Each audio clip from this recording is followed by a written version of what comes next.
Hi guys, the weather definitely has shifted from yesterday. So yesterday it was a sunny, probably about 75 degrees. It was amazing. I ended up planting all the asparagus and the rose bushes and a couple trees and some flower bulbs and just going crazy, planting a whole bunch of stuff. But so last night we ended up getting, I have no idea how many inches of rain, but I know that it was at least 4 inches because all of our feed dishes and water dishes, they're like this tall, about 4 inches. They were all completely full, overfilling. The small pond that I had dug out for the ducks and geese, which does not normally stay full, it is, I'll spin you guys around. As you guys can see here, it is completely full with water, which obviously there's water runoff from the hill, but the ducks and geese are very thrilled to be able to, go for a nice little swimmy swim. But I wanted to show you how high the stream has become. Ooh, almost tripped. Since yesterday, because I filmed yesterday afternoon, and it is honestly, it's a little intimidating, and I'll show you guys why in a few minutes. But so when I filmed yesterday, I had started out right by where those chairs are there. There was nowhere near this amount of water there at all. I'll show you where I had crossed over at that is now impassable. This is why I had said yesterday's video that I would need to build a bridge to be able to mow that side of the creek. Because right here is where I had crossed, and that is about 4 foot wide of water that is right where I was crossing at, and it's several feet deep. So the wide part that I had showed you guys yesterday is a lot wider. So I would say that that's at least 8 feet across, which on camera I know it doesn't look like it's very much, but it's pretty intense. It's pretty epic. Ooh, a bigger waterfall. That's exciting. I haven't walked around out here since all this rain.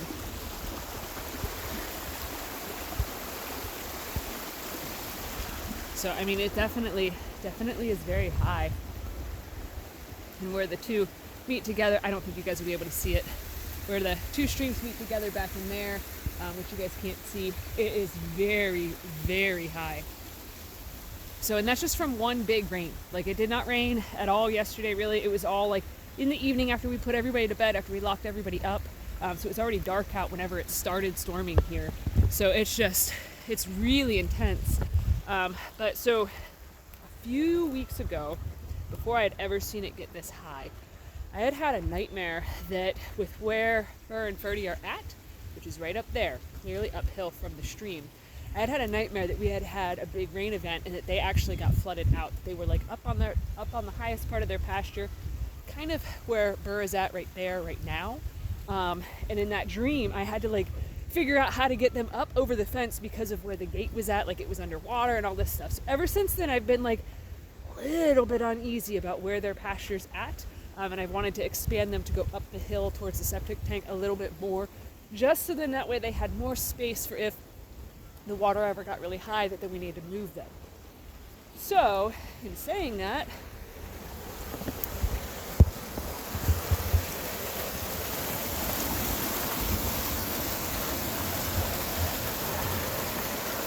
we've got a good bit of water. Just a slight bit. So I think this project is going to get fast-tracked because next week it's calling for several days in a row of rain.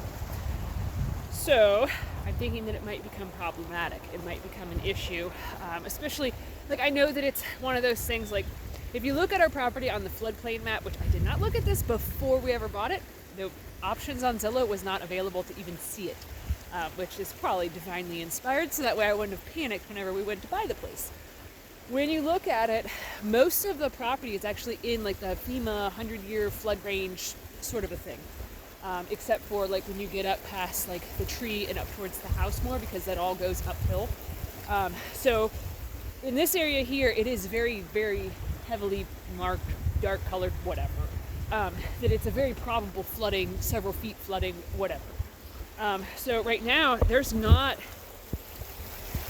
a lot of difference between the water there and the bridge or on the land there.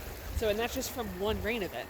So, I'm not saying that anything like Hurricane Helene is ever going to come here or anything of the sort like that. But if we were to get a tremendous rain event, I honestly am concerned that all of that water, because it's spilling over so far that way, that it'll eventually come over this way, because it's really not far from the boys. So that is definitely going to be this weekend's project, to work on moving their gate up onto the hillside more, and their pasture up towards the barn more, just so that way they have significantly more on the hillside there. So in terms of like growing hay in this area or anything of the sort like that, it's not going to matter, because it's just going to, periodically wet the area and then, recede back. So that's not going to be a big deal. A lot of ancient cultures and stuff, they actually grew crops. Their primarily crop growing was actually close to rivers that would frequently flood, because when it surges like this, there's a whole bunch of nutrients that then are washed down from the hillsides and all that stuff that then basically make it so the soil is super fertile. So not a huge deal for growing hay, raising crops, anything of the sort like that, but I definitely need to make sure that I move the boys so that way they are up further away from the water, because honestly, water's not something to mess with, in my opinion. Like, a lot of water like this, like there's no way that you could safely cross this at this point right now, besides it being too wide. If you were to try to walk through it because of the flow, you'd probably fall and, potentially drown. It doesn't take a lot of water to cause a big problem, so definitely gonna get that switched around. But so yeah, I just want to show you guys how high the stream was, because I was flabbergasted when I came out to do chores this morning and I looked across from where Burr and Ferdy are at, right up there, and I was like, oh wow, if the water gets much higher, then the walkway is going to be wet, and if that happens, well, then it's going to be very quickly that their area is going to start getting wet and having standing water, and goats and water do not mix. Like, they absolutely hate the rain, they hate having wet feet, they hate everything about water except for, getting a drink. So yeah, well, that's pretty cool. These pots here, I'd actually had the asparagus in, so that's, I'd say probably 5 inches of water inside of those pots, and they don't have a roof over them or anything of the sort like that. So this is where I planted the asparagus. If you guys were wondering, big little triangle there of asparagus that just got planted. So I've got some rabbit nesting boxes to build, which I might bring you guys along for some of that later on today, because we got rabbits that are getting close to having their babies soon. So pretty much under the gun, just like always, right down to the wire, Lindsay. Just hurry up, get it done. But it's all right. It'll get done. So anyways, thanks for watching. Have a good one, guys.